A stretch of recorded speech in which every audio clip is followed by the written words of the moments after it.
ओम नारायण नारायण नारायण नारायण। दोस्तों, आज 19 तारीख की और थिएटर में बंटी और बबली 2 रिलीज हो रही है। तो कल रात को मैंने इसका जो पिछला पार्ट था बंटी और बबली जो 2005 में रिलीज हुआ था, उसे जीवन में पहली बार देखा। आपको आश्चर्य हो रहा होगा कि 2005 की फिल्म है और मैंने आज तक इसे नहीं देखा था। नहीं, मैंने नहीं देखा था। थिएटर में तो देखने का प्रश्न ही नहीं उठता, और टीवी पर भी पिछले 4-5 वर्षों से यूट्यूब के कारण मैंने शायद ही कोई फिल्म टीवी पर देखी होगी। तो कल रात को पहली बार मैंने इसे देखा। काफ़ी लंबी चौड़ी फिल्म थी, 2 घंटे और 57 मिनट की, लगभग 3 घंटे की पूरी फिल्म थी। और एक बिल्कुल ही अलग एक्सपीरियंस रहा इस फिल्म को देखना। इसकी कहानी लिखी है जयदीप साहनी ने, पर जो मूल आइडिया है वो आदित्य चोपड़ा का है। स्टोरी बाय में उन्हें क्रेडिट दिया गया है, आदित्य चोपड़ा को, और उससे उसके ऊपर ही जयदीप साहनी ने ये कहानी लिखी है। शाद अली फिल्म के डायरेक्टर है। अभिषेक बच्चन, अमिताभ बच्चन, रानी मुखर्जी आदि फिल्म में मुख्य भूमिका में है। तो सबसे पहले थोड़ा सा कहानी के बारे में हम चर्चा कर लेते हैं। राकेश और विम्मी, इन दोनों की ये कहानी है। राकेश का कैरेक्टर प्ले किया है अभिषेक बच्चन ने, विम्मी का कैरेक्टर प्ले किया है रानी मुखर्जी ने। ये दोनों ही भारत के छोटे गांव में रहते हैं, मध्यम वर्गीय परिवार से हैं, और दोनों ही कुछ अलग करना चाहते हैं। विम्मी शादी विवाह परिवार वगैरह इसमें नहीं बनना चाहती, मॉडल बनना चाहती है। जो राकेश है वो अपने पिता की तरह कोई छोटा मोटा सरकारी नौकरी वो नहीं करना चाहता। वो उसके पास कुछ इन्वेस्टमेंट प्लान्स वगैरह है, उन्हें लेकर वो शहर जाना चाहता है, कुछ बड़ा नाम कमाना चाहता है वो। तो ये दोनों ही अपने इन सपनों को लेकर शहर जाते हैं। सबसे पहले कानपुर, उसके बाद लखनऊ। पर वहाँ जाने के बाद उनके सारे सपने चकनाचूर हो जाते हैं। इसके बाद वो मुंबई जाना चाहते हैं ताकि वहाँ पर और कुछ बड़ा नाम वो कमा सके, पर जेब में पैसे नहीं होते। इसके बाद वो लोगों को ठगने लगते हैं, चोरी वगैरह करने लगते हैं, धोखाधड़ी करने लगते हैं, और इसके बाद उसी में उन्हें मज़ा आने लगता है चोरी वगैरह करने में। तो एक के बाद एक के बाद एक के बाद एक के बाद वो लोगों को ठगते रहते हैं, रूप भेष वगैरह बदल कर, और अपना नाम बंटी और बबली वो रख लेते हैं लोगों को ठगने के लिए। फिल्म में अमिताभ बच्चन जी एक पुलिस ऑफिसर का कैरेक्टर प्ले कर रहे हैं, और वो इन दोनों के पीछे हैं इन्हें पकड़ने के लिए। तो ये कुल मिलाकर फिल्म की बेसिक कहानी है। देखिए, एक तो पिछले कई वर्षों से मैंने आपको बताया टीवी पर वगैरह में फिल्में देखता नहीं हूँ, और नया नया कंटेंट इतना रिलीज हो रहा है कि पुरानी बॉलीवुड की फिल्में देखने का मुझे समय ही नहीं मिला पिछले कई वर्षों से। तो कल रात को जब मैंने बंटी और बबली को देखा तो वो एक पूरा पूरा अलग एक्सपीरियंस था। पता नहीं आदत नहीं रही पुरानी बॉलीवुड की फिल्में देखने की। एक तो फिल्म बहुत लंबी थी, 2 घंटे और 57 मिनट की, इतने लंबे लंबे, मतलब एक म्यूजिकल वीडियो, इतने सारे सॉन्ग्स थे, इतने सारे सॉन्ग्स। हालांकि वो सुनने में अच्छे थे, ये एक अच्छी बात है, फिल्म के गाने अच्छे थे, पर वो बहुत ज़्यादा थे और काफ़ी बहुत लंबे लंबे खींचे हुए गाने थे। पर एक बात, जब फिल्म की शुरुआत हुई ना तो मुझे बड़ा आश्चर्य हुआ कि भाई बॉलीवुड कितना बदल गया है आज के समय। आप देखिए 2005 की फिल्म है, और जिस प्रकार से भारत के गाँव का फिल्म की शुरुआत में वर्णन किया गया है कि सबसे पहले शहरों को दिखाया गया है, उसके बाद भारत के गाँव, दोनों का अलग अलग वर्णन किया है। शहरों में कैसे लोग सपनों के पीछे भागते हैं, इसके लिए वो किसी भी हद तक जा सकते हैं वगैरह वगैरह, शहरों को इस प्रकार से वर्णन किया है। और उसके बाद जब गाँव का वर्णन आता है तो वहाँ पर काफ़ी सुंदरता से उन्होंने गाँव के लोगों का वर्णन किया है कि उनके सपने छोटे छोटे हैं। जितनी अपनी चादर हो उसे देखकर ही पाँव पसारने चाहिए। उन्हें जीवन में उनके कोई बहुत बड़ी बड़ी महत्वाकांक्षा है, कोई बहुत बड़े बड़े सपने नहीं हैं। जितना है उसमें ही वे संतुष्ट है। अपना जो जीवन में आत्मसम्मान है, स्वाभिमान है, परिवार है, इसे वो ज़्यादा महत्व देते हैं। इस प्रकार से भारत के गाँव का फिल्म की शुरुआत में वर्णन किया है, जो देखकर मुझे बड़ा आश्चर्य हुआ। क्योंकि आजकल तो भाई बॉलीवुड की फिल्मों में मध्यम वर्गीय परिवार या भारत के गांव उन्हें कैसे दिखाते हैं वो बताने की आवश्यकता नहीं है। बस टॉक्सिक पेट्रियार्की और बच्चियों को पटक पटक कर मारने वाले, बच्चों के सपनों को कुचलने वाले दरिंदे पेरेंट्स वगैरह ऐसे ही दिखाते हैं।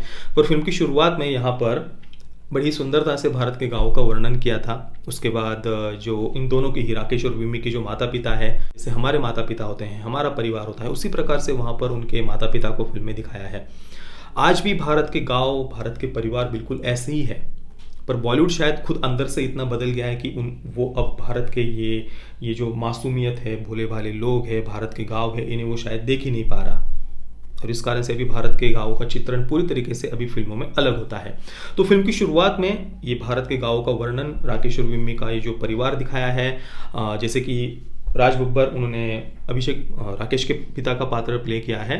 वो अपने बच्चे को काफ़ी समझाते हैं, सरकारी नौकरी के लिए उसे मनाने का प्रयास करते हैं, और उनकी वो जो पीड़ा है कि मैं अपने बेटे को समझा रहा हूँ पर वो समझ नहीं रहा, सपनों के पीछे भागने का प्रयास कर रहा है। तो उस पिता की, माँ की, उनकी पीड़ा को भी फिल्म में बहुत सुंदरता से वहाँ पर दिखाया है फिल्म की शुरुआत में। और इसके बाद फिल्म का जो एंडिंग था वो पार्ट भी मुझे पसंद आया। फिल्म थोड़ा सा हमें वहाँ पर इमोशनल भी करती है और एक अच्छे मैसेज के साथ, एक अच्छे कंक्लूजन के साथ फिल्म यहाँ पर समाप्त होती है।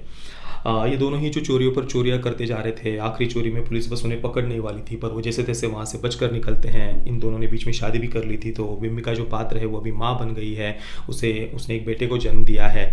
और बेटे के जन्म के बाद में विम्मी को परिवार का महत्व पता चलता है। वो अपने बेटे की चिंता करने लगती है, जैसे कि उनके माता पिता अपने बच्चों की चिंता कर रहे थे, तो यहाँ पर विम्मी भी अपने बच्चे की चिंता करने लगती है। वो राकेश से कहती है कि बस अब इसके बाद हम कोई धोखाधड़ी, चोरी वगैरह नहीं करेंगे। तो राकेश वहाँ पर कहता है कि भाई अगर बाकी लोग जो कर रहे हैं वही हमें करना था तो फिर हम घर से भागे ही क्यों।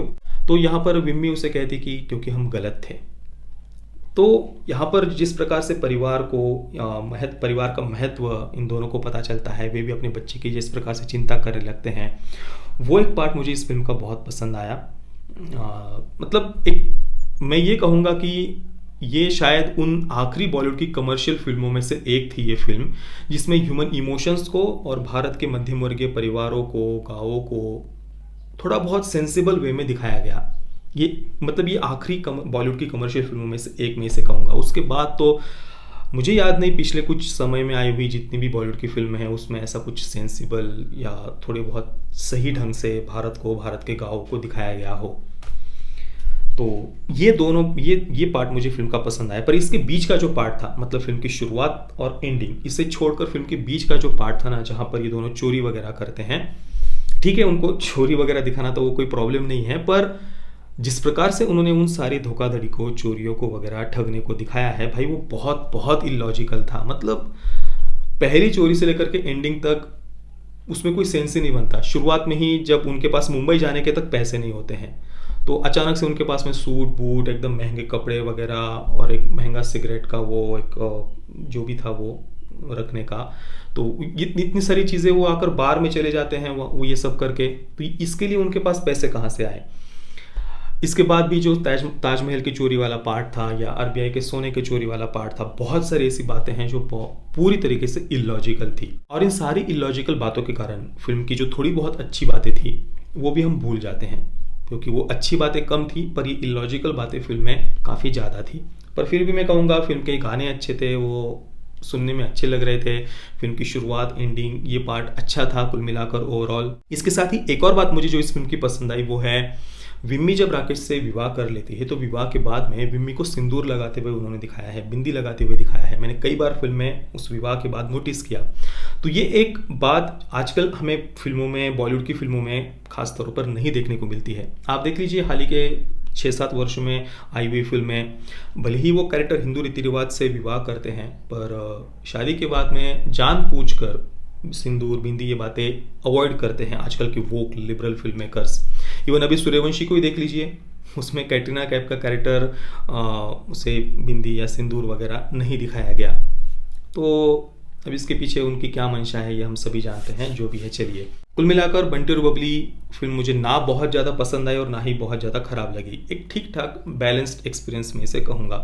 मैं 2005 की बंटी और बबली को दूंगा 6/10 स्टार्स। पेरेंटल गाइडेंस की कोई आवश्यकता नहीं है। फिल्म में कोई सेक्स, न्यूडिटी, वायलेंस, ऐसा गाली गलौज, वल्गर बातें कुछ भी नहीं थी, जो कि और ये भी एक नया एक्सपीरियंस था। ऐसी बातें तो आजकल की फिल्मों में हमें देखने को भी नहीं मिलती। चलिए, बाकी आपने अगर 2005 की बंटी और बबली देखी है तो आपका एक्सपीरियंस कैसा रहा, प्लीज़ मुझे नीचे कमेंट में अवश्य बताइए। ये वीडियो देखने के लिए आप सभी मित्रों का बहुत बहुत धन्यवाद। जय श्री राम, वंदे मातरम।